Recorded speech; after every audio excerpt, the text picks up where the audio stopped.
Dzień dobry, good morning. Oh, hi.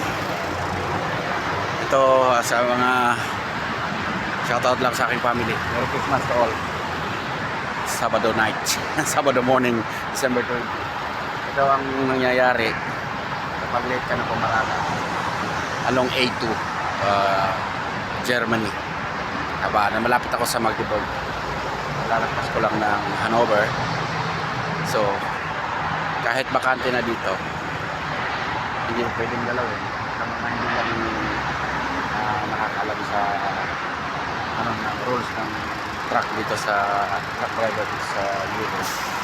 Kasi pag ginalaw mo to, para lang ito siyempre sa mag-parking, may interrupt yung rest mo. Ngayong Sabado na kasi hiningan ako ng 11 hours. Okay. Marada ako kagabi dito 10:30. Sobrang traffic. Daming mga private na car papuntang Poland, palabas ng Poland, ay ng Germany. Check lang ng picture yan. Saktuhan lang talaga, nakasingis pa ako ito kagabi. Kung hindi, pasok ko sa industrial. Ito lang yung gulong. Tagator. Basta may tago lang yung ano. Check lang yung katang dito. Kompleto yung tago ng selyo. Gumagana yung mga ilaw. So ayun. Basta nakalus lang yung ano. Tago lang yung ulo.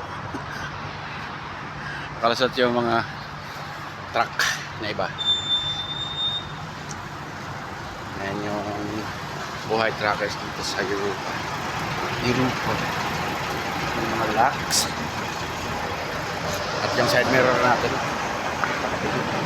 Pero kahit hindi ko na itiklop yan kasi nakatago na yung ulo ko, hindi naman siya masasagi.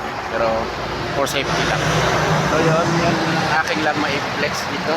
At magbigyan ng idea yung mga aspiring truck driver sa Pilipinas na gusto nyo sa Europe.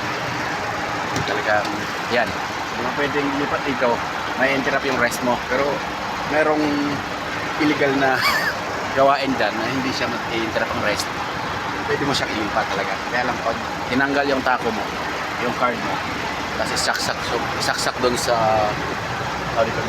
machine control police, makikita lahat ng galaw ng truck mo. So ayan, andito kasi yung may card dito. Mayroon ditong taco card na tinatawag. Diyan lahat nakamonitor, lahat ng kilos ng lahat galaw ng truck. So babiyahin na tayo. Mayroon pa akong 700 na kung isang oras na naman na late. Na traffic na aksidente daw. So yan.